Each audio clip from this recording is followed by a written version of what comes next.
Hey guys, another day, another video. So, isi-share ko sa inyo yung bigla lang pumasok siya sa isip ko. Tsaka, para magkaroon din kayo ng awareness kasi syempre di rin natin maiwasan na may tendency na baka mangyari sa atin, pero wag naman sana, di ba? Lalo sa mga may tindahan dyan. Para lang po sa guys, sa mga may tindahan o kaya sa mga nagde-negosyo ng Gcash, cash in at saka cash out. Lalo na kung transaction is scan. So, pag yung customer mo, nagpapascan, kasi di ba uso po yung sa mga scatter, yung nagpapascan sa mga laro. Make sure po natin na kukunin natin yung cellphone nila para i-scan natin kasi minsan tayo yung mag-i-scan. So, gabayad sila sa atin. Depende sa magkano yung ipapascan nila. At make sure din po natin na bago natin i-click yung send money na nakalagay din na amount is makuha natin kung magkano yung perang ipapakash in niya tsaka kasama yung charge. Make sure po natin yun, guys. Mas mainam pong tayo yung may hawak ng phone nila kasi nakikita nila at secured talaga na may transact natin ng maayos. Tsaka mapagkakatiwalaan ng mga tindera kasi hindi sila umaalis sa kanilang tindahan. Yung customer, syempre may customer na hindi natin kakilala, hindi natin alam kung saan sila galing, at kahit sabihin natin nakakilala natin. Kaya nga sinasabi, diba, sa mga tindahan na huwag magtitiwala kahit kanino, kahit kakilala pa natin. Kasi, lalo na't ganyan, negosyo yan.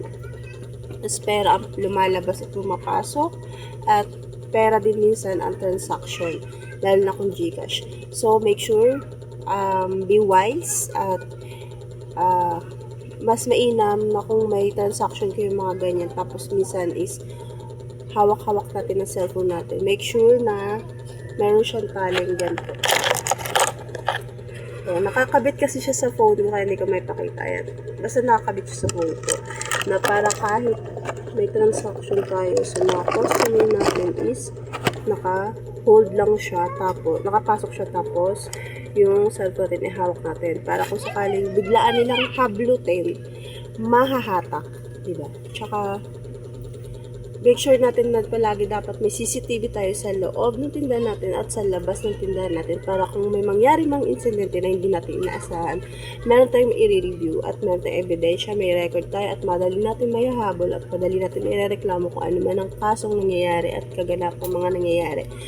Yan. Tsaka, isa pa pong think, huwag po tayo nagsishare ng OTP sa customer. Kapag may pumasok ng OTP sa atin habang ginagamit natin ng Gcash, nag-message yung mga OTP natin, make sure na i-delete na lang natin yung mga message kasi minsan may tendency din na nahihiram ng mga kamag-anak yung cellphone mo. Ay, ano pa, tingin nito. Tapos minsan nahihiram ng mga bata yung cellphone mo at makikinood sila. Syempre minsan may mga nakikinood sa kanila habang gamit nila yung cellphone mo. Make sure na na-delete natin yung OTP kasi ang OTP po ang pinaka-importante sa lahat. Yung mga transaction is nandoon. Tapos yung syempre yung code yon sa Gcash mo, yung baka malimas nila yung pera na laman mo. Kahit wala kang tindahan, kahit wala kang negosyong Gcash, kung may Gcash account ka, make sure na yung OTP mo, hindi mo mai-share kahit kanino. Kasi importante yun, guys. So, huwag natin kakaligtaan lahat ng transaction. Tsaka, pagka nagpapatransaction po kayo sa Gcash ng cash in or cash out, make sure pag cash in, make sure bago nyo isend yung ika-cash in, dapat mahawakan nyo muna yung pera nila. Kasi para sure talaga na talagang tama yung amount. Kasi minsan may nagtetendency, ay mamaya na lang kung hindi pwede po yun. Kasi ang transaction ng Gcash is transaction ng Gcash at para ng Gcash ay para sa Gcash yun. Tapos yun nga pala, pag may nag-cash out naman po, make sure natin na yung details, yung reference number is alam nila at kabisado nila. Lalo na kung hindi natin kilala yung customer. I-check po natin sa kanila reference number. Tsaka dapat po palagi tayong may record.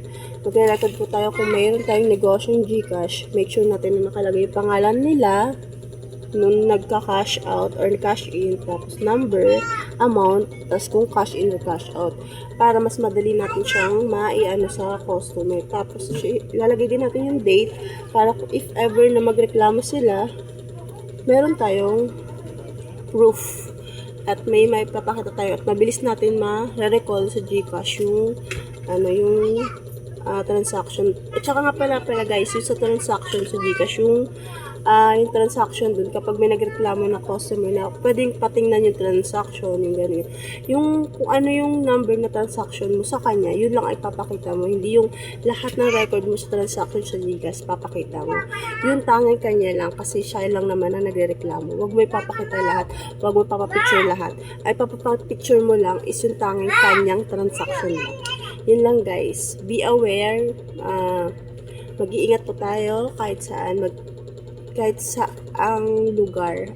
At syempre, kahit lalo na sa mga may tindahan, mag-ingat po tayo sa mga scammer. Mag-ingat po tayo sa mga customer natin. Kahit kakilala mo natin o hindi.